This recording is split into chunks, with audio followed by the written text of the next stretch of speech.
Carbocation में 1,2 shift क्या होती हैं? क्या 1,2 शिफ्ट करने के लिए किसी माइग्रेटिंग ऑर्डर को फॉलो किया जाता है? 1,2 शिफ्ट के लिए ड्राइविंग फोर्स क्या रहता है? Welcome to Hello Organic. मैं अनुराग जोशी और इस टाइटल वीडियो को इस तरह से डिजाइन किया गया है ताकि आप इस टॉपिक को बेसिक से एडवांस लेवल तक सीख सकते हो या फिर मेरे साथ रिवाइज कर सकते हो। तो जुड़े रहिएगा इस वीडियो में मेरे साथ। मिलते हैं एक छोटे से इंट्रो के बाद।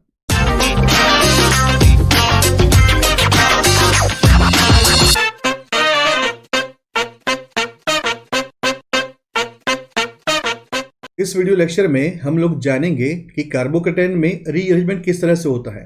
कार्बोकेटाइन के रीअरेंजमेंट को हम 1,2 शिफ्ट भी कहते हैं। अब इसको डिटेल में समझने से पहले यहाँ पे इसके कुछ बेसिक इंपॉर्टेंट फीचर्स को जान लेते हैं। नंबर 1, अब यहाँ पे सबसे इंपॉर्टेंट क्वेश्चन ये बनता है कि कार्बोकेटाइन रीअरेंजमेंट ही क्यों करता है।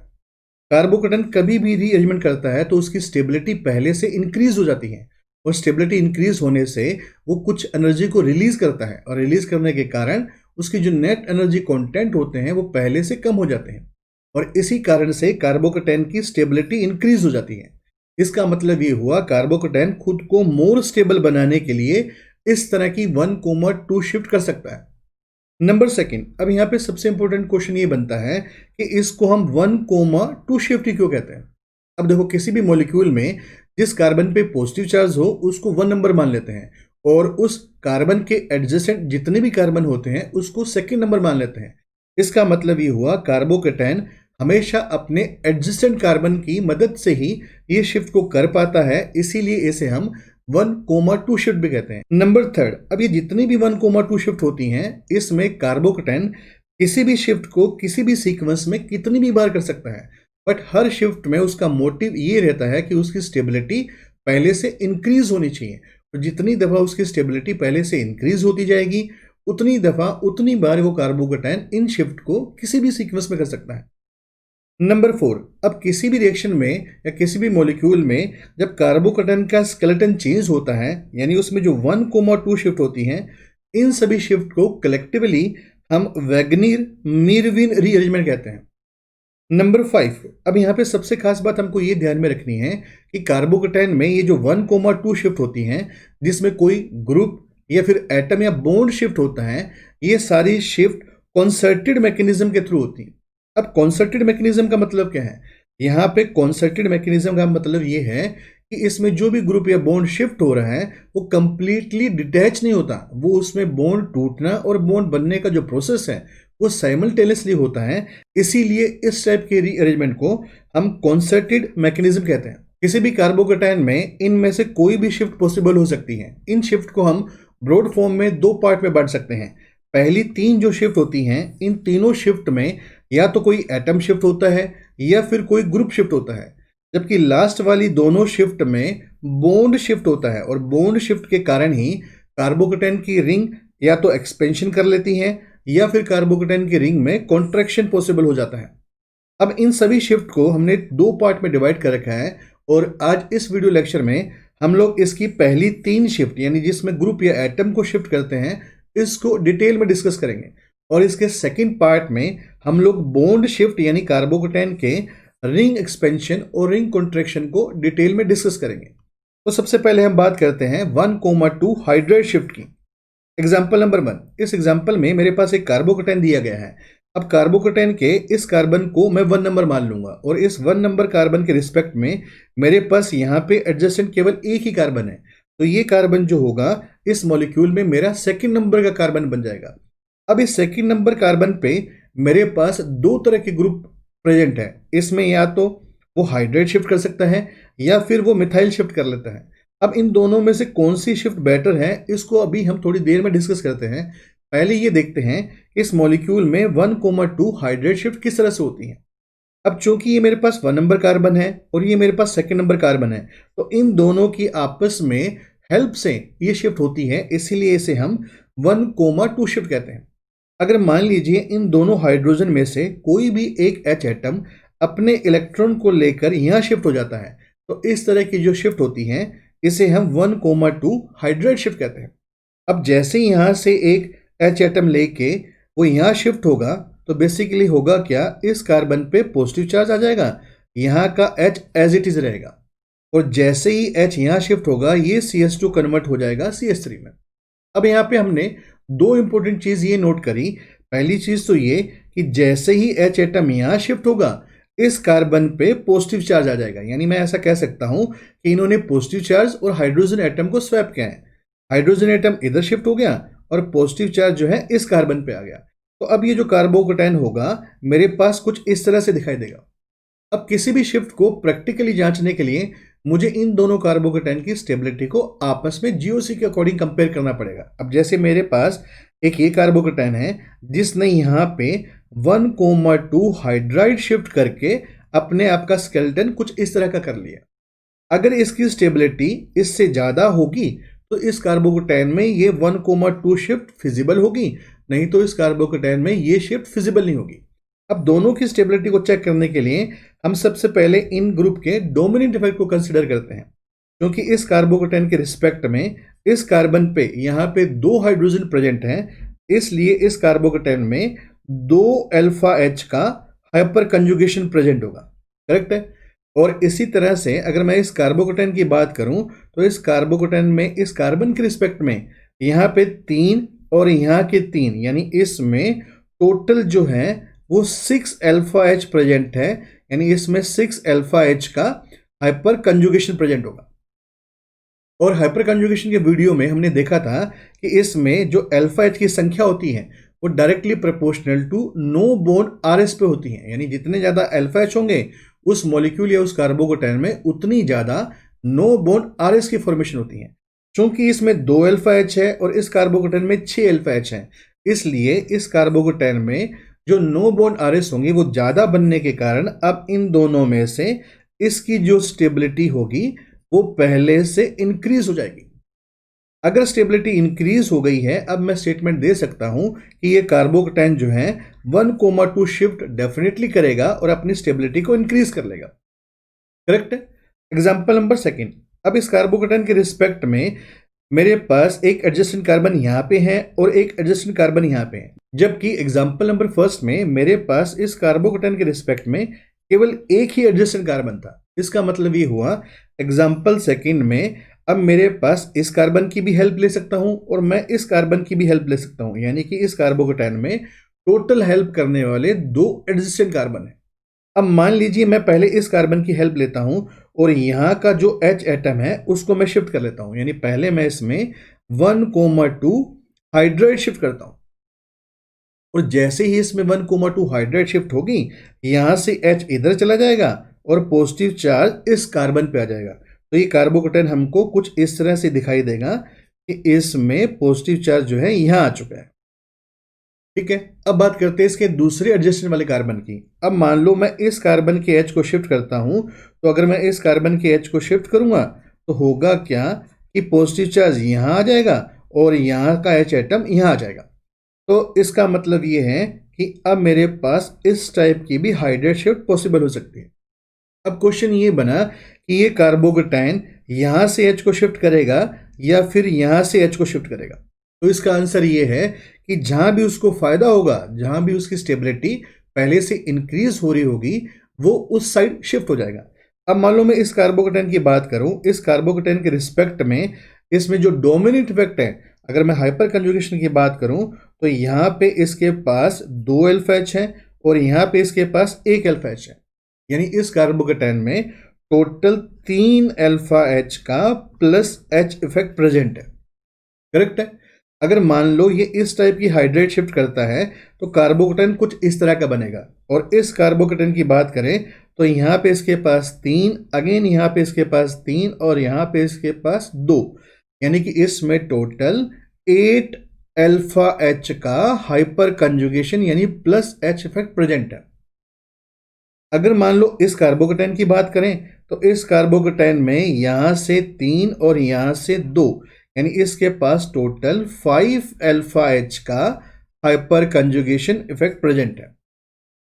यानी एक स्टेटमेंट तो मैं ये दे सकता हूं कि यहाँ 3 अल्फा H थे, यहाँ 5 हो रहे हैं तो भी स्टेबिलिटी इंक्रीज हो रही है, यहाँ 3 थे, अगर ये शिफ्ट करता है तो यहाँ पे 8 हो रहे हैं तो भी स्टेबिलिटी इंक्रीज हो रही है।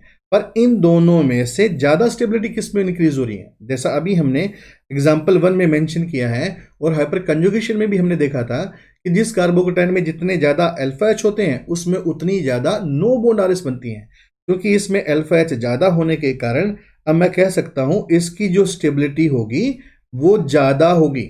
इसका मतलब अब कार्बोकेटाइन इस तरह की शिफ्ट करेगा, इसमें इस तरह की शिफ्ट कभी भी पॉसिबल नहीं हो पाएगी। यहां तक करेक्ट है। चलो अब बात करते हैं हम 1,2 मिथाइल शिफ्ट की।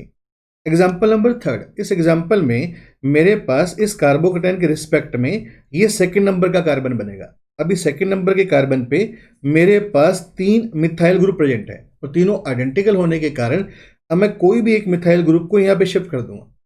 अब जैसे ही मैं मिथाइल ग्रुप को यहाँ शिफ्ट करूंगा तो ये जो पॉजिटिव चार्ज होगा वो इस कार्बन पे शिफ्ट हो जाएगा और इस 1,2 मिथाइल शिफ्ट में अभी कार्बोकेटाइन कैसे दिखेगा? देखो अब मेरे पास यहाँ पे CH3 वैसे रहा, यहाँ आ गया पॉजिटिव चार्ज क्योंकि मैंने ये वाले मिथाइल को इस तरह से शिफ्ट कर दिया। आप इसमें से कोई भी कर सकते थे, सेम आपका आंसर आता, सेम इस कार्बन पे पॉजिटिव चार्ज आता। अब यहाँ का जो CH3 होगा वो एज इट इज रहेगा और इस CH2 पे एक CH3 आने के कारण अभी मेरे पास कार्बोकेटाइन कुछ इस तरह से दिखाई देगा। अब अगेन क्या इसमें 1,2 मिथाइल शिफ्ट फिजिबल है? इसके लिए क्या करेंगे? इसके लिए इन दोनों कार्बोकेटाइन की स्टेबिलिटी को आपस में कंपेयर करेंगे।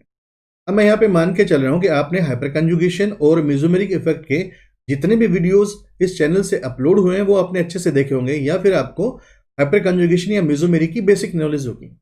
एग्जाम्पल नंबर 1 और 2 में मैंने डायरेक्ट प्लस एच इफेक्ट को यूज किया है क्योंकि प्लस एच इफेक्ट जो होता है वो इंडक्टिव से डोमिनेट होता है। अगर मैं इस कार्बोकेटाइन की बात करूं तो इस कार्बोकेटाइन में चूंकि इस कार्बन पर कहीं भी डायरेक्ट एच नहीं है, इस कारण से मैं कह सकता हूं इसमें जो प्लस एच इफेक्ट होगा वो पॉसिबल नहीं है, इसमें प्लस एच इफेक्ट एब्सेंट होगा। तो फिर इस कार्बोकेटाइन में कौन सा इफेक्ट देखेंगे? अगर इसमें प्लस एच एब्सेंट है, अब मुझे इस ग्रुप का प्लस आई इफेक्ट देखना पड़ेगा। तो मैं कह सकता हूं कि इसमें इस ग्रुप के थ्रू जो इसमें प्लस आई इफेक्ट शो होगा जो इसकी स्टेबिलिटी को इंक्रीज कर देगा। अगर इस कार्बोकेटाइन की बात करें तो इस कार्बोकेटाइन में मेरे पास एडजेसेंट कार्बन पे यहां पे सबके पास हाइड्रोजन प्रेजेंट है। इसका मतलब ये हुआ इसमें टोटल 8 अल्फा एच प्रेजेंट हो गए और 8 अल्फा एच के कारण ही मैं कह सकता हूं कि इसमें प्लस एच इफेक्ट जो है प्रेजेंट होगा। क्या इसमें इंडक्टिव इफेक्ट प्रेजेंट होगा? इंडक्टिव इफेक्ट हमेशा कार्बोकेटाइन में प्रेजेंट होता है अगर उसमें एल्काइल ग्रुप जुड़ा रहे। तो इसमें प्लस एच के साथ साथ प्लस आई इफेक्ट भी प्रेजेंट होगा और दोनों जो इफेक्ट होंगे इस कार्बोकेटाइन की स्टेबिलिटी को इंक्रीज करेंगे। इसका मतलब ये है कि अगर ये कार्बोकेटाइन 1,2 शिफ्ट कर लेता है तो इसमें स्टेबिलिटी इंक्रीज हो जाएगी, यानी एग्जाम्पल नंबर 3 में 1,2 शिफ्ट जो होगी वो फिजिबल होगी। यहां तक करेक्ट है। अब मान लो मेरे पास कोई ऐसा क्वेश्चन है जैसे एग्जांपल नंबर 4, मेरे पास यहाँ पे मिथाइल ग्रुप और इथाइल ग्रुप, अगर मैं इन दोनों को आपस में कंपेयर करूं कि इसमें किसकी शिफ्ट ज़्यादा फिजिबल होगी। जैसे एग्जांपल नंबर 4 में ये मेरे पास कार्बोकेटाइन है, इस कार्बोकेटाइन के रिस्पेक्ट में ये जो कार्बन है ये दोनों कार्बन क्या बनेंगे? एडजेसेंट कार्बन बनेंगे। चूंकि यहाँ पे सिर्फ H प्रेजेंट है जबकि यहाँ पे मेरे पास मिथाइल और इथाइल ग्रुप प्रेजेंट है। तो सबसे पहले हम बात करते हैं कि मिथाइल और इथाइल शिफ्ट किस तरह से होती हैं, बाद में फिर इसको हम हाइड्रेट शिफ्ट के साथ कंपेयर करेंगे। अब ये जो कार्बोकेटाइन है अगर इस कार्बन से मिथाइल ले लेगा तो ये मिथाइल शिफ्ट हो जाएगी, अगर ये इथाइल ग्रुप को ले लेगा तो ये इसकी इथाइल शिफ्ट हो जाएगी। पहले हम कंसिडर करते हैं 1,2 मिथाइल शिफ्ट की। अब जैसे ही इसमें 1,2 मिथाइल शिफ्ट होगी, होगा क्या? यहाँ पे इथाइल ग्रुप बचा हुआ रहेगा, मिथाइल ग्रुप यहाँ आ जाएगा। यहाँ तक करेक्ट है। और जो पॉजिटिव चार्ज इस कार्बन से शिफ्ट होके पॉजिटिव चार्ज यहाँ आ जाएगा क्योंकि इस कार्बन ने अपना मिथाइल ग्रुप शिफ्ट किया है, तो यहाँ पे अपने पास आ जाएगा यहाँ पे पॉजिटिव चार्ज। यहाँ तक करेक्ट है। अब मान लो इसमें इथाइल शिफ्ट होती तब क्या होता? इथाइल शिफ्ट होने पे इस कार्बन पे मिथाइल बचा रहता, इस कार्बन पे इथाइल आ जाता और पॉजिटिव चार्ज आ जाता इस कार्बन पे। अब क्वेश्चन ये है कि इसमें 1,2 मिथाइल शिफ्ट या फिर 1,2 इथाइल शिफ्ट, दोनों में से मोर फिजिबल शिफ्ट कौन सी है? इसके लिए हमको इन दोनों कार्बोकेटाइन को आपस में कंपेयर करना पड़ेगा कि इन दोनों शिफ्ट में कार्बोकेटाइन किस में मोर स्टेबल हो रहा है। अगर मैं इस कार्बोकेटाइन की बात करूं और इसके डोमिनेंट इफेक्ट को देखूं तो यहां पे इसके पास 2 अल्फा एच है, अगेन यहां पे इसके पास 2 अल्फा एच है और इस कार्बन पे इसके पास 1 अल्फा एच है। इसका मतलब ये है इस कार्बोकेटाइन में टोटल 5 अल्फा एच का प्लस एच इफेक्ट प्रेजेंट होगा। करेक्ट है। अगर मान लो इस कार्बोकेटाइन की बात करें तो इस कार्बोकेटाइन में इस कार्बन पे 2 अल्फा एच है, इस कार्बन पे 3 अल्फा एच है और इस कार्बन पे इसके पास 1 अल्फा एच है। इसका मतलब ये है इस कार्बोकेटाइन में टोटल 6 अल्फा एच का प्लस एच प्रेजेंट होगा। तो दोनों में से ज्यादा स्टेबल कौन सा होगा? दोनों में से यहां पे जो 6 अल्फा एच वाला कार्बोकेटाइन है वो ज्यादा स्टेबल होगा। या मैं ऐसा कह सकता हूं कि कार्बोकेटाइन के पास अगर मिथाइल शिफ्ट और इथाइल शिफ्ट करने का ऑप्शन हो तो वो हमेशा इथाइल शिफ्ट को प्रेफर करेगा, मिथाइल शिफ्ट को वो प्रेफर नहीं करेगा।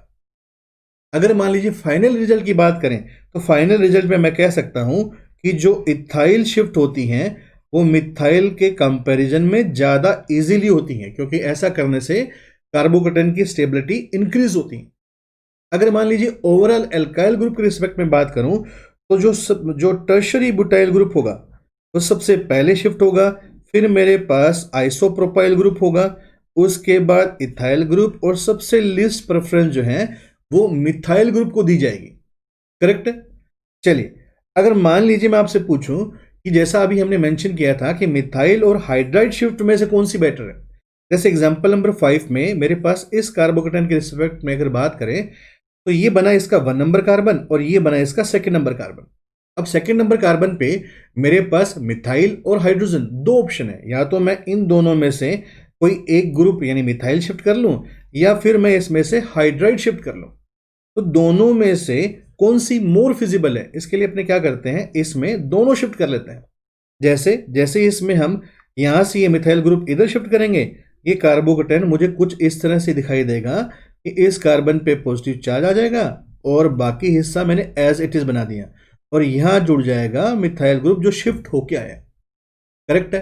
अगर मान लो मैं इसमें हाइड्राइड शिफ्ट करता तो ये मुझे कुछ इस तरह से दिखाई देता कि इसके दोनों मिथाइल एज इट इज रहते हैं, यहां आता पॉजिटिव चार्ज और यहां से एक HCH2 को मिलने से ये बन जाता CH3।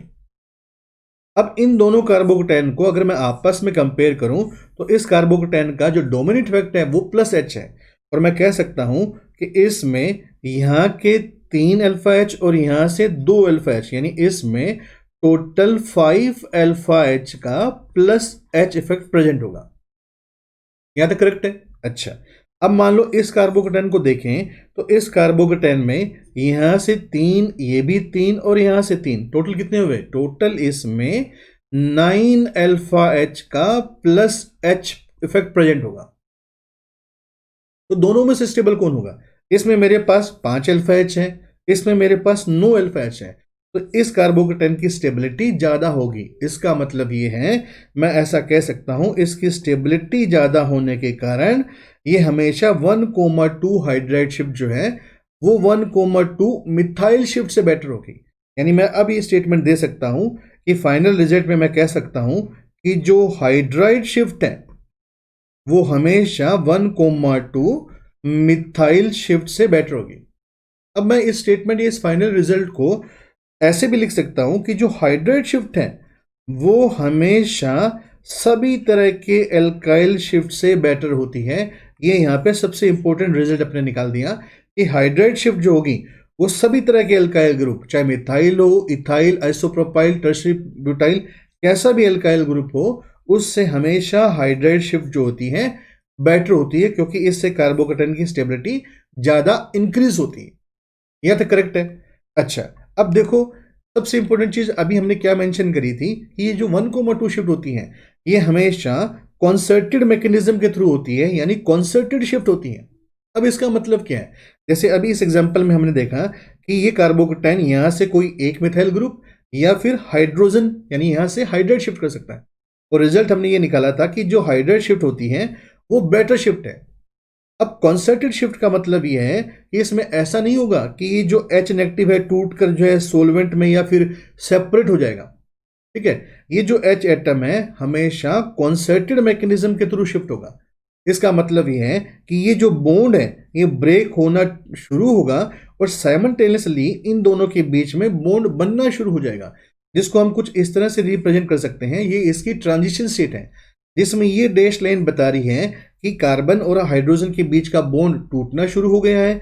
ये डैश लाइन बता रही है कि इस कार्बन और हाइड्रोजन के बीच में बॉन्ड बनना शुरू हो गया है, यानी इसमें बॉन्ड टूटना और बॉन्ड बनना साइमल्टेनियसली होता है। इसलिए इस शिफ्ट को हम कंसर्टेड शिफ्ट कहते हैं।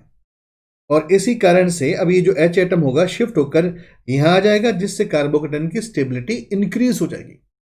अब मान लीजिए मैं आपको ऐसा पूछूं कि मेरे पास हाइड्रोजन के डिफरेंट आइसोटोप है, जैसे एग्जांपल नंबर 6 में मेरे पास इस कार्बोकेटन के रिस्पेक्ट में इस कार्बन पे मिथाइल का भी ऑप्शन है, H का ऑप्शन है और D का ऑप्शन है। और जैसा अभी हमने मेंशन किया था कि कहीं भी अल्काइल ग्रुप और हाइड्रोजन में फाइट हो तो हमेशा हाइड्राइड शिफ्ट बेटर है। इसका मतलब कि या तो इसमें हाइड्राइड शिफ्ट हो सकती है या फिर इसका आइसोटोप ड्यूट्राइड शिफ्ट हो सकती है। अब इन दोनों में से कौन सी बेटर शिफ्ट होगी? अब इसकी बेटर शिफ्ट के लिए हमको ये देखना पड़ेगा कि इस शिफ्ट में आप किस तरह के बॉन्ड को ब्रेक कर रहे हैं। जैसे मान लो इसमें हाइड्राइड शिफ्ट करता है तो यहाँ पे कार्बन हाइड्रोजन बॉन्ड ब्रेक होता है। अगर मान लो इसमें ड्यूट्राइड शिफ्ट होती है तो इसमें कार्बन ड्यूटेरियम बॉन्ड ब्रेक होता है। और प्रीवियस वीडियोस में हमने देखा है कि इन दोनों बॉन्ड की स्ट्रेंथ की बात की जाए तो जो कार्बन ड्यूटेरियम बॉन्ड होता है उसकी स्ट्रेंथ कार्बन हाइड्रोजन बॉन्ड से ज़्यादा होती है, यानी कार्बन ड्यूटेरियम का बॉन्ड ज़्यादा स्ट्रोंग होता है। अगर मान लीजिए मैं बॉन्ड डिसोसिएशन एनर्जी की बात करूं तो ये बॉन्ड ज़्यादा स्ट्रोंग होने के कारण मुझे इसमें ज़्यादा एनर्जी देनी पड़ेगी ताकि मैं इस बॉन्ड को यहाँ से ब्रेक कर सकूं। तो मैं ऐसा कह सकता हूं कि बॉन्ड डिसोसिएशन एनर्जी जो है वो कार्बन ड्यूटेरियम बॉन्ड की कार्बन हाइड्रोजन बॉन्ड से ज़्यादा है। तो इजिली कौन सा ब्रेक होगा? मॉलिक्यूल हमेशा उस बॉन्ड को ब्रेक करना चाहेगा जो कम एनर्जी में ब्रेक हो जाए। इसीलिए मैं कह सकता हूं कि CH बॉन्ड इजीली ब्रेक होने के कारण ही अगर कहीं भी आपके पास हाइड्राइड और ड्यूटेरियम शिफ्ट का ऑप्शन हो तो हमेशा मॉलिक्यूल जो होता है वो हाइड्राइड शिफ्ट को प्रेफर करता है। यह तो करेक्ट है। इसका मतलब ये है अब ये हाइड्राइड शिफ्ट होने के कारण ही मुझे ये कार्बोकेटायन जो है कुछ इस तरह से दिखाई देगा कि यहाँ पे ये मेरे पास H जुड़ने से ये CH3 बन जाएगा। अब यहाँ तक के डिस्कशन में मेरे को एक चीज़ ये समझ में आ गई कि हाइड्राइड शिफ्ट ड्यूट्राइड से बेटर है, हाइड्राइड शिफ्ट सभी तरह की एल्काइल शिफ्ट से बेटर है। यहाँ तक क्लियर है। अब बात करते हैं कि मान लो अगर हमारे पास कोई कार्बोकेटायन है। अब कार्बोकेटायन में रीअरेंजमेंट में हमको कोई मल्टीपल शिफ्ट करनी है, जैसे एग्जाम्पल नंबर 7 में। तो मल्टीपल शिफ्ट करते वक्त हमको हमेशा ध्यान में रखना चाहिए कि जो कार्बोकेटायन होता है do not know what their future hold. अब इस लाइन का मतलब क्या है? इस लाइन का सिंपल सा मतलब यह है कि कार्बोकेटायन अपना फ्यूचर नहीं देख पाता, उसको हमेशा अपना प्रेजेंट दिखता है। या मैं ऐसा कह लूं कि आप इसमें शिफ्ट करो, शिफ्ट करने के बाद जो भी कार्बोकेटायन बना है उसकी स्टेबिलिटी उसी टाइम निकाल लो। अगर उसको फायदा हो रहा है तो वो शिफ्ट करेगा, नहीं तो वो शिफ्ट नहीं करेगा। जैसे अगर मान लो मेरे पास ये एग्जांपल नंबर 7 में कार्बोकेटायन है। अब इस कार्बोकेटायन को इस कार्बन के रिस्पेक्ट में अगर मैं हाइड्रेट शिफ्ट करता हूं तो पहली शिफ्ट इसमें हो जाएगी 1,2 हाइड्रेट शिफ्ट। मैं यहाँ पे ऐसी होप करके चल रहा हूं आपने बहुत आसानी से समझ लिया होगा कि मैंने इस कार्बन को यूज करके हाइड्रेट शिफ्ट क्यों नहीं करी। वो शिफ्ट मैंने इसलिए नहीं करी क्योंकि कार्बोकेटायन की जो शिफ्ट करता तो यहाँ पर कार्बोकेटायन आने से उसकी स्टेबिलिटी कम हो जाती, इसलिए मैंने यहाँ के कार्बन को यूज करके इसमें 1,2 शिफ्ट करी है। और जैसे ही 1,2 शिफ्ट होगी ये कार्बोकेटायन का जो पॉजिटिव चार्ज होगा वो इस कार्बन पे आ जाएगा। यहाँ तक करेक्ट है। अब एक चीज हमेशा ये ध्यान में रखनी है जो कई बार स्टूडेंट गलती कर लेता है, आपको सिर्फ हमेशा एक शिफ्ट करनी है। एक शिफ्ट करते ही इन दोनों कार्बोकेटायन को आपस में कंपेयर करना है। अगर फायदा हो रहा है तो ये शिफ्ट फिजिबल है, अगर फायदा नहीं हो रहा तो ये शिफ्ट फिजिबल नहीं है। यहाँ पे गलती क्या नहीं करनी है वो हमको ये नहीं करनी है कि एक साथ हमको दो शिफ्ट नहीं करनी है कि आपने ये शिफ्ट भी कर ली और आपने ये शिफ्ट भी कर ली। आप हमेशा एक शिफ्ट करो, कार्बोकेटायन की स्टेबिलिटी को वहीं आपस में कंपेयर करो। अगर फायदा हो रहा है तो कार्बोकेटायन शिफ्ट करेगा, नहीं तो कार्बोकेटायन शिफ्ट नहीं करेगा। जैसे अगर मैं इस कार्बोकेटायन को इसके साथ कंपेयर करूं तो इस कार्बोकेटायन में मेरे पास यहां से 3 अल्फा एच और इस कार्बन के 2 अल्फा एच, यानी मेरे पास इसमें टोटल 5 अल्फा एच का प्लस एच इफेक्ट प्रेजेंट है। यहां तक करेक्ट है। अगर मान लो इस कार्बोकेटायन को देखें तो इस कार्बोकेटायन में यहां से 2 अल्फा एच और यहां का 1 अल्फा एच, यानी इसमें टोटल 3 अल्फा एच का प्लस एच इफेक्ट प्रेजेंट है। तो दोनों में से ज्यादा स्टेबल कौन सा है? दोनों में से ज्यादा स्टेबल ये है क्योंकि इसमें 5 अल्फा एच का हाइपर कंजुगेशन प्रेजेंट है। तो अपने यहां पे स्टेटमेंट दे सकते हैं कि इसकी स्टेबिलिटी ज्यादा है। ठीक है, इसका मतलब क्या हुआ? इसका मतलब यह है अगर ये कार्बोकेटायन 1,2 हाइड्राइड शिफ्ट कर लेता है तो इसकी स्टेबिलिटी डिक्रीज हो जाएगी। और जैसा कि इसी वीडियो में हमने मेंशन करा है, आपको जब तक शिफ्ट करनी है जब तक हर कार्बोकेटायन की स्टेबिलिटी पहले से इंक्रीज होती जाए। तो इसका मतलब यह है ये कार्बोकेटायन इस तरह की शिफ्ट इसमें कभी भी नहीं कर सकता। इस कार्बोकेटायन में 1,2 हाइड्रेट शिफ्ट फिजिबल नहीं है। और फिजिबल ना होने का रीजन ये है कि इसकी स्टेबिलिटी डिक्रीज हो रही है। अब यहाँ पे सबसे बड़ी गलती क्या होती है कि अगर मैंने इस कार्बोकेटायन की स्टेबिलिटी यहीं जज नहीं करी और हाथों हाथ मैंने इसमें एक शिफ्ट और कर दी, अब होगा क्या? सपोज इस कार्बोकेटायन में मैं इस कार्बन के हाइड्रोजन को यूज करके एक शिफ्ट और कर लेता हूं। तो जैसे ही मैं ये शिफ्ट करता हूं तो ये मेरे पास पॉजिटिव चार्ज इस कार्बन पे आ जाएगा। अगर मैं इसको देखूं तो यहां पे इसके पास 3 अल्फा एच, इस एडजेसेंट कार्बन पे 3 अल्फा एच और इस एडजेसेंट कार्बन पे 2 अल्फा एच, यानी इसमें टोटल जो है 8 अल्फा एच का प्लस एच इफेक्ट प्रेजेंट होगा। अब ऐसा करने से स्टूडेंट के दिमाग में क्या आ जाता है कि यहां मेरे पास 8 अल्फा एच आ रहे हैं, यहां मेरे पास 5 अल्फा एच आ रहे हैं, यानी ये जो कार्बोकेटायन है इस तरह से 1,2 हाइड्रेट शिफ्ट करके फाइनली ऐसा बन जाएगा। बट अभी हमने क्या मेंशन करा? अभी हमने मेंशन करा कार्बोकेटायन अपना फ्यूचर नहीं देखता। ये कार्बोकेटायन का ये शिफ्ट होने से बनने वाला ये कार्बोकेटायन क्या है? ये इसका प्रेजेंट है। और अगर मैं सीधा यहां देखूं तो ये इसका फ्यूचर है। तो जैसा अभी मैंने मेंशन किया था, आप सिर्फ एक शिफ्ट करो और उस शिफ्ट में फायदा देखो। अगर फायदा हो रहा है तो वो शिफ्ट पॉसिबल होगी, नहीं तो वो शिफ्ट पॉसिबल नहीं होगी। इसका मतलब ये है मुझे ये शिफ्ट ना देख के पहले इसी शिफ्ट को देखना है और यही स्टेटमेंट देना है कि इस कार्बोकेटायन की स्टेबिलिटी ज्यादा होने के कारण इन दोनों में से किसी भी तरह की शिफ्ट उसमें पॉसिबल नहीं है। यानी एग्जांपल नंबर 7 का कार्बोकेटायन किसी भी तरह से रीअरेंजमेंट नहीं हो सकता। बिल्कुल इसी तरह से कार्बोकेटायन में फिनाइल ग्रुप भी शिफ्ट हो सकता है। जैसे एग्जांपल नंबर 8 में, इस एग्जांपल में इस कार्बोकेटायन के रिस्पेक्ट में ये जो कार्बन होगा ये इसका सेकंड नंबर का कार्बन होगा। क्योंकि यहाँ पे 3 आइडेंटिकल फिनाइल ग्रुप प्रेजेंट हैं तो आप इनमें से किसी भी एक को शिफ्ट कर सकते हैं। जैसे सपोज मैं इसको शिफ्ट करूं तो ये फिनाइल ग्रुप यहाँ आके जुड़ जाएगा, जिससे कार्बोकेटायन कुछ इस तरह का दिखाई देगा। तो ये जो शिफ्ट होती हैं इसे हम 1,2 फिनाइल शिफ्ट कहते हैं। क्योंकि इस एग्जांपल में मेरे पास तीनों आइडेंटिकल फिनाइल ग्रुप थे तो इनमें से मैं किसी को भी शिफ्ट करता, फाइनल आंसर जो है मेरा सेम आता। अगर मान लीजिए मेरे पास डिफरेंट फिनाइल ग्रुप प्रेजेंट है, जैसे एग्जांपल नंबर 9 में यहाँ पे मेरे पास इस कार्बोकेटायन के रिस्पेक्ट में ये जो कार्बन होगा ये सेकंड नंबर का कार्बन होगा और इस पे टोटल 3 डिफरेंट रिंग प्रेजेंट है। तो इन तीनों में से कौन सी शिफ्ट मोर फिजिबल होगी, इसके लिए हमको ये ध्यान में रखना है कि इन फिनाइल रिंग में इलेक्ट्रॉन की डेंसिटी कितनी है। जैसे इन तीनों रिंग की मैंने नंबरिंग कर ली, इसको मैंने मान लिया ए रिंग, इस रिंग को मैंने माना बी और इस रिंग को मैंने मान लिया सी। और जीओसी के अकॉर्डिंग इन रिंग में जिसमें सबसे ज्यादा इलेक्ट्रॉन डेंसिटी होगी वो रिंग हमेशा माइग्रेट करेगी। ऐसा क्यों होगा? ऐसा इसलिए होगा क्योंकि आप किसी ग्रुप को शिफ्ट करके इस कार्बोकेटायन पे लेके जा रहे हो। ये कार्बोकेटायन क्या है? ये कार्बोकेटायन पहले से इलेक्ट्रॉन डेफिशिएंट है। क्योंकि जीओसी में हमने देखा था किसी भी तरह के कार्बोकेटायन में टोटल 6 इलेक्ट्रॉन होते हैं और ऑक्टेट रूल के अकॉर्डिंग उसमें होने चाहिए 8। यानी कमी कितनी है? कमी उसमें 2 इलेक्ट्रॉन की है। अगर मान लो मुझे इस कार्बोकेटायन की हेल्प करनी है और इसको इलेक्ट्रॉन देने हैं तो मैं कोई ऐसा ग्रुप शिफ्ट करूंगा जो ज्यादा से ज्यादा इलेक्ट्रॉन रखे ताकि आसानी से मदद हो जाए। अगर मैं तीनों ग्रुप में इलेक्ट्रॉन की डेंसिटी की बात करूं तो यहाँ पे नाइट्रो ग्रुप के कारण क्या होगा? नाइट्रो ग्रुप के कारण इसमें -I और -M इफेक्ट ऑपरेट होगा। इसी तरह से अगर इस रिंग की बात करूं तो यहाँ पे OMe ग्रुप जुड़ा हुआ है और OMe ग्रुप के कारण इसमें +M के साथ साथ -I इफेक्ट प्रेजेंट होगा। इन दोनों में से डोमिनेट कौन है? जीओसी में हमने देखा था कि जो मेसोमेरिक इफेक्ट है वो डोमिनेट इफेक्ट है, यानी +M के कारण ये इसमें इलेक्ट्रॉन डेंसिटी को इंक्रीज कर देगा। जबकि नाइट्रो ग्रुप क्या करेगा? -I और -M इफेक्ट के कारण इलेक्ट्रॉन को इस तरह से खींचेगा कि इस रिंग में इलेक्ट्रॉन की डेंसिटी जो होगी वो डिक्रीज हो जाएगी। अगर इन तीनों रिंग को आपस में कंपेयर करूं तो देखो, इस रिंग के साथ तो कोई ग्रुप लगा ही नहीं हुआ, इस रिंग में नाइट्रो नुकसान कर रहा है, इस रिंग में OMe फायदा कर रहा है। तो तीनों में इलेक्ट्रॉन डेंसिटी का ऑर्डर क्या आएगा? सबसे ज्यादा इलेक्ट्रॉन डेंसिटी C में, देन किस में होगी? A में, और फिर किस में आ जाएगी? B में। अब मुझे यहाँ पे कंप्लीट ऑर्डर की जरूरत नहीं है, मुझे तो बस इतना देखना है कि इन तीनों में से किस में इलेक्ट्रॉन डेंसिटी सबसे ज्यादा है। क्योंकि इस रिंग में इलेक्ट्रॉन डेंसिटी सबसे ज्यादा होने के कारण अब मैं इस रिंग को यहाँ पे शिफ्ट कर दूंगा, और जैसे ही मैं इस रिंग को शिफ्ट करूंगा ये कार्बोकेटायन मुझे कुछ इस तरह से दिखाई देगा।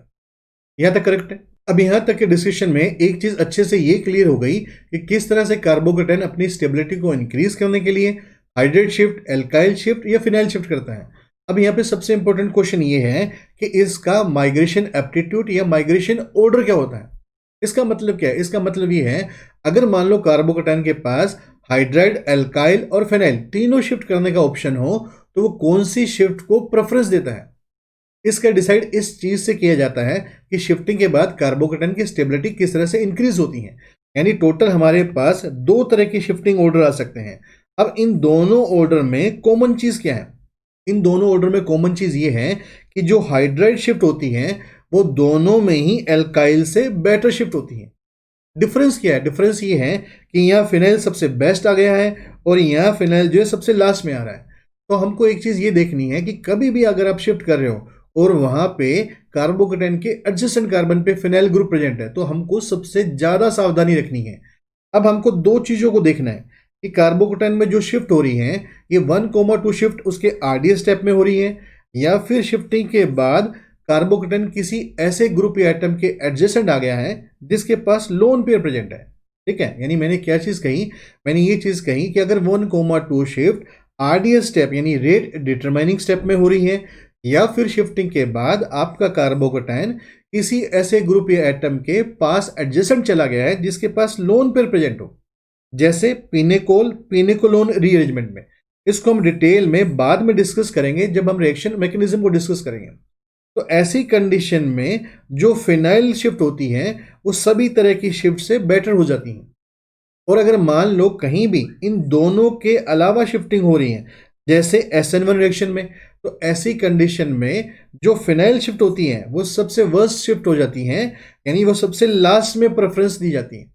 जैसे एग्जाम्पल नंबर 10। अब इस एग्जाम्पल में मेरे पास इस कार्बोकेटायन के रिस्पेक्ट में जो एडजेसेंट कार्बन है, अब यहाँ पे मिथाइल, फिनाइल और OH प्रेजेंट है। तो मैं क्या करूंगा? मैं ये ध्यान में रखूंगा, अगर कार्बोकेटायन के एडजेसेंट में कोई ऐसा ग्रुप प्रेजेंट है जिसके पास लोन पेयर हो, जैसे OH के पास यहाँ पे लोन पेयर प्रेजेंट है, इसका मतलब इसमें मुझे पिनेकोल पिनेकोलोन रीअरेंजमेंट वाली शिफ्ट ध्यान में रखनी है। इसमें मैं दो तरह की शिफ्ट कर सकता था, या तो मैं यहाँ से फिनाइल ग्रुप को शिफ्ट कर सकता था। अगर मैं फिनाइल ग्रुप को शिफ्ट करता तो ये 1,2 फिनाइल शिफ्ट होती और ये कार्बोकेटायन कुछ इस तरह से दिखाई देता। अगर मान लो मैं यहाँ से मिथाइल ग्रुप को यहाँ शिफ्ट कर देता तो ये मेरे पास 1,2 मिथाइल शिफ्ट होती और ये कार्बोकेटायन कुछ इस तरह से दिखाई देता। अब खास बात यह है कि ये जो कार्बोकेटायन है इस OH के एडजेसेंट आ गया है, यानी इन दोनों में ही जो OH ग्रुप होगा अपना लोन पेयर को इस तरह से डोनेट करके इसकी स्टेबिलिटी को इंक्रीज कर सकता है। और जब शिफ्टिंग के बाद कोई भी ग्रुप अपना लोन पेयर के थ्रू कार्बोकेटायन की स्टेबिलिटी इंक्रीज करता है, तो हमेशा हमको पिनेकोल पिनेकोलोन वाला ऑर्डर याद में रखना है। यानी कि हमको ये ऑर्डर ध्यान में रखना है कि जो फिनाइल ग्रुप होगा वो हाइड्राइड और किसी भी एल्काइल ग्रुप से बेटर शिफ्ट करेगा। यानी मैं यहाँ पे मिथाइल शिफ्ट और फिनाइल शिफ्ट में चूज करूं तो मैं कह सकता हूं कि इसमें फिनाइल ग्रुप एल्काइल से बेटर शिफ्ट करेगा, इसलिए इसमें ये शिफ्ट फिजिबल होगी, ये शिफ्ट इसमें फिजिबल नहीं होगी। करेक्ट है? अब अगर मान लो मेरे पास कोई इस तरह का एग्जाम्पल होता, जैसे एग्जाम्पल नंबर 11, तो इस कार्बोकेटायन के रिस्पेक्ट में इस कार्बन पे मिथाइल ग्रुप के साथ साथ फिनाइल ग्रुप प्रेजेंट है। अगर मान लीजिए मैं यहां से मिथाइल ग्रुप को यहां शिफ्ट कर दूं तो ये कार्बोकेटायन मुझे कुछ इस तरह से दिखाई देगा। और अगर मान लो यहां से फिनाइल ग्रुप को मैं शिफ्ट कर दूं तो ये कार्बोकेटायन आफ्टर शिफ्टिंग कुछ इस तरह से दिखाई देगा। बट शिफ्टिंग के बाद इस कार्बोकेटायन के कोई भी ऐसा ग्रुप प्रेजेंट नहीं है जो लोन पेयर से इसकी स्टेबिलिटी इंक्रीज करे। तो ऐसी कंडीशन में हमको दूसरा ऑर्डर ध्यान में रखना पड़ेगा कि जिसमें हाइड्राइड शिफ्ट जो है वो एल्काइल से बेटर है और फिनाइल शिफ्ट जो है सबसे वर्स्ट शिफ्ट है। इसका मतलब ये हुआ इसमें मुझे एल्काइल शिफ्ट को फिनाइल से बेटर मान के आंसर निकालना पड़ेगा। इसमें अपने स्टेटमेंट दे सकते हैं कि ये शिफ्ट इसमें पॉसिबल होगी, ये शिफ्ट अब इसमें पॉसिबल नहीं होगी। करेक्ट है, यानी हर बार हमको ये देखना है शिफ्टिंग के बाद कार्बोकेटाइन क्या लोन पेयर से स्टेबलाइज हो रहा है या फिर वो लोन पेयर से स्टेबलाइज नहीं हो रहा है। तो यहां तक के डिस्कशन में हमने ये चीज अच्छे से सीख ली कि किस तरह से कार्बोकेटाइन में शिफ्ट करते हैं। अब हम बात करते हैं ऐसे एग्जाम्पल्स की जिसमें मल्टीपल शिफ्ट हो रही है, जैसे एग्जाम्पल नंबर 12 में। इस एग्जाम्पल में अगर मैं इस कार्बोकेटाइन के रिस्पेक्ट में बात करूं तो ये कार्बोकेटाइन क्या करेगा, यहां से एक हाइड्रोजन यानी हाइड्रेट शिफ्ट कर लेगा, तो ये हमारे पास 1,2 हाइड्रेट शिफ्ट होगी और इससे ये कार्बोकेटाइन कुछ इस तरह से दिखाई देगा। अब मुझे क्या करना है, पहले इस शिफ्ट की यहाँ पे फिजिबिलिटी चेक करनी है। अगर मैं इस कार्बोकेटाइन के रिस्पेक्ट में बात करूं तो इस कार्बोकेटाइन के रिस्पेक्ट में यहाँ पे ये 2 एडजेसेंट कार्बन है और इस पे टोटल जो है 3 अल्फा एच का प्लस एच इफेक्ट प्रेजेंट है। और अगर ये मान लो 1,2 हाइड्रेट शिफ्ट पॉसिबल होती तो इस कार्बोकेटाइन में अब एडजेसेंट कार्बन जो है मेरे पास यहाँ पे 3 कार्बन होते हैं और इस पे अगर मैं टोटल अल्फा एच की बात करूं तो इस पे टोटल जो है 5 अल्फा एच का प्लस एच इफेक्ट प्रेजेंट होता। इसका मतलब ये है पहले इसके पास 3 अल्फा एच थे, इसने 1,2 हाइड्रेट शिफ्ट करी और इसके पास बन गए 5 अल्फा एच। इसका मतलब अब ये शिफ्ट जो है इसमें फिजिबल शिफ्ट है। और अगर मान लो अब ये कार्बोकेटाइन यहां से एक एच एटम की शिफ्ट कर लें, यानी अगर यहां का एक एच शिफ्ट हो जाए तो ये 1,2 हाइड्राइड शिफ्ट होगी और अब ये कार्बोकेटाइन कुछ इस तरह से दिखाई देगा। तो क्वेश्चन ये है क्या ये 1,2 हाइड्राइड शिफ्ट इसमें फिजिबल है या फिर फिजिबल नहीं है। इसके लिए अपने क्या करेंगे, इस कार्बोकेटाइन के इस कार्बन के एडजेसेंट यहाँ पे मेरे पास 3 कार्बन है। अगर मैं इनमें अल्फा एच की बात करूं तो मेरे पास यहाँ पे टोटल जो है इसमें 7 अल्फा एच का प्लस एच इफेक्ट प्रेजेंट है। इसका मतलब पहले इसके पास 5 अल्फा एच थे, अगर ये 1,2 हाइड्रेट शिफ्ट हो गई तो इसके पास 7 अल्फा एच हो जाएंगे, यानी इसकी स्टेबिलिटी पहले से इंक्रीज हो जाएगी। या मैं ऐसा कह सकता हूं ये कार्बोकेटाइन इन दो 1,2 हाइड्रेट शिफ्ट के बाद फाइनली अपने आप को इस तरह से रीअरेंज कर लेगा। अब यहाँ पे खास बात एक ये भी है कि हमको कभी भी डिग्री नहीं देखनी चाहिए, हमेशा हमको ये देखना चाहिए कि उस कार्बोकेटाइन पे ओवरऑल इफेक्ट क्या लग रहा है। जैसे एग्जांपल नंबर 3 में, इस एग्जांपल में अगर मैं इस कार्बोकेटाइन की बात करूं तो सबसे पहले क्या करेगा, ये कार्बोकेटाइन यहां से 1,2 हाइड्रेट शिफ्ट करके कुछ इस तरह से दिखाई देगा। अगर मैं शिफ्ट की फिजिबिलिटी की बात करूं तो यहाँ पे इसके पास केवल 2 अल्फा एच का प्लस एच इफेक्ट प्रेजेंट था, जबकि इस कार्बोकेटाइन में इसके पास यहाँ पे 3 और यहाँ से 1, यानी इसके पास टोटल जो है 4 अल्फा एच का प्लस एच इफेक्ट प्रेजेंट है, यानी स्टेबिलिटी पहले से इंक्रीज हो रही है। और जैसे ही अब ये कार्बोकेटाइन अपने इस एडजेसेंट कार्बन का एच शिफ्ट कर लेगा तो ये कहलाएगी 1,2 हाइड्राइड शिफ्ट और ये कार्बोकेटाइन कुछ इस तरह से हमको दिखाई देगा। यहां तक करेक्ट है। अगर मैं इस कार्बोकेटाइन की बात करूं तो इसमें यहाँ पे 2, यहाँ से अगेन 2 और यहाँ से अगेन 2, टोटल इसमें 6 अल्फा एच का प्लस एच इफेक्ट प्रेजेंट है। इसका मतलब अगेन इसमें स्टेबिलिटी इंक्रीज हो रही है, ये शिफ्ट भी इसमें फिजिबल शिफ्ट है। अब बात करते हैं अगली शिफ्ट की। अब यहां से अगर कार्बोकेटाइन एक एच और शिफ्ट कर लेता है तो ये इसकी तीसरी 1,2 हाइड्रेट शिफ्ट होगी और ये कार्बोकेटाइन कुछ इस तरह से दिखाई देगा। अब खास बात यह है अगर मैं इस कार्बोकेटाइन की बात करूं तो ये कार्बोकेटाइन मेरे पास सेकेंड डिग्री कार्बोकेटाइन है, ठीक है। अगर मैं अल्फा एच की बात करूं तो यहाँ पे इस एडजेसेंट कार्बन से इसके पास केवल 1 अल्फा एच का प्लस एच इफेक्ट प्रेजेंट है। बट जैसा हमने जीओसी में देखा है कि किसी भी कार्बोकेटाइन में सबसे पहले मेसोमेरिक इफेक्ट दिखते हैं, फिर हाइपर कंजुगेशन और फिर इंडक्टिव। अगर मैं मेसोमेरिक के रिस्पेक्ट में बात करूं तो इस कार्बोकेटाइन में ये जो पॉजिटिव चार्ज है इस बेंजीन रिंग के एडजेसेंट कार्बन पे है, यानी कि इसमें बेंजीन रिंग का प्लस एम इफेक्ट भी प्रेजेंट होगा, यानी ये जो होगा बेंजीन रिंग में माइग्रेट कर सकता है। बट ध्यान में क्या रखना है कि अगर हमको शिफ्ट की बात करनी है तो हमेशा बेंजीन के जस्ट आगे वाले यानी एडजेसेंट कार्बन पे आके हमको रुक जाना है। ये मेसोमेरिक से स्टेबिलिटी तो इंक्रीज करेगा बट ये इस तरह से इसमें सर्कुलेट करके वापस यहाँ आ जाएगा। तो मैं कह सकता हूं कि इसमें हाइपर कंजुगेशन के साथ साथ इंडक्टिव प्रेजेंट था। इसमें हाइपर कंजुगेशन इंडक्टिव और बेंजीन का डोमिनेंट प्लस एम होने के कारण अब इसमें ये शिफ्ट भी पॉसिबल है। अगर मान लो मैं आपसे ऐसे पूछूं कि एग्जांपल नंबर 3 में टोटल कितनी शिफ्ट होंगी, तो टोटल जो है इसमें 3 शिफ्ट होंगी, यानी 3 हाइड्रेट शिफ्ट होंगी। यहां तक करेक्ट है। एग्जाम्पल नंबर 14, अगर मान लो इस एग्जाम्पल में मैं आपसे पूछूं कि यहां पे मेरे पास ग्रीन कलर से हाईलाइटेड डिफरेंट स्टेप है, यानी ये स्टेप 1 है, ये सेकंड स्टेप, ये थर्ड स्टेप, ये फोर्थ स्टेप, इन चारों में से कौन सा स्टेप फिजिबल नहीं है, क्या ये चारों फिजिबल है? तो इसके लिए अपने क्या करते हैं, अगर इस कार्बोकेटाइन को देखें तो ये स्टेप फर्स्ट के अकॉर्डिंग यहां से H को शिफ्ट करेगा, ये इसमें 1,2 हाइड्रेट शिफ्ट होगी और ये कार्बोकेटाइन कुछ इस तरह से दिखाई देगा। अगर मैं इस कार्बोकेटाइन की बात करूं तो इस कार्बोकेटाइन में यहां से टोटल 2 अल्फा H का प्लस H इफेक्ट प्रेजेंट है, करेक्ट है। अगर इस कार्बोकेटाइन की बात करें तो यहां से 3 और यहां से 1, यानी इसमें टोटल 4 अल्फा H का प्लस H इफेक्ट प्रेजेंट है, यानी इसकी स्टेबिलिटी इंक्रीज हो रही है। तो अपने कहेंगे कि पहली जो शिफ्ट है वो तो इसमें फिजिबल शिफ्ट होगी। अब बात करते हैं दूसरे स्टेप की। दूसरे स्टेप में क्या हो रहा है, दूसरे स्टेप में अब यहां से एक H एटम को लेकर ये 1,2 हाइड्रेट शिफ्ट कर रहा है, और जैसे 1,2 शिफ्ट होगी इसमें, अब यहां के 3 और यहां से 2 और यहां से 1, यानी इसमें टोटल 6 अल्फा H का प्लस H इफेक्ट हो गया। पहले कितना था, पहले इसमें 4 था, अब 6 हो रहा है। इसका मतलब स्टेबिलिटी इंक्रीज हो रही है, इसमें सेकंड स्टेप भी फिजिबल स्टेप होगा। यहां तक करेक्ट है।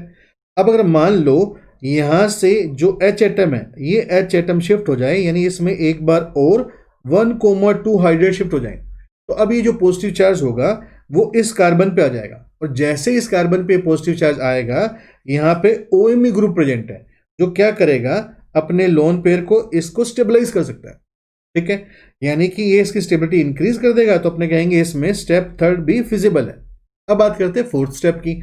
अगर मान लो मैं यहां से एक H एटम को और शिफ्ट कर लूं, यानी इसमें अगर मैं फोर्थ 1,2 हाइड्रेट शिफ्ट कर लूं, तो अब ये पॉजिटिव चार्ज जो होगा वो इस कार्बन पे आ जाएगा, और जैसे ही इस कार्बन पे आएगा ये बेंजीन के एडजेसेंट वाले कार्बन पे आ गया, यानी इसमें बेंजीन का प्लस M शुरू हो गया। यहां तक करेक्ट है। अब मेरे को बात करनी है इसमें कौन सा स्टेप फिजिबल नहीं है।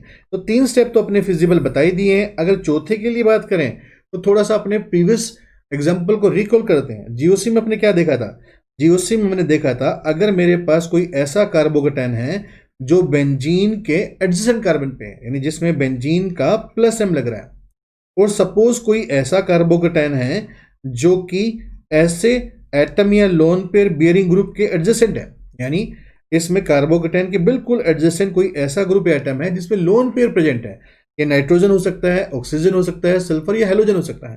तो ऐसी कंडीशन में ये कार्बोकेटाइन की स्टेबिलिटी ज्यादा आती है। अब ये ज्यादा क्यों आती है, इसको डिटेल में तो हमने जीओसी में एक्सप्लेन करा है।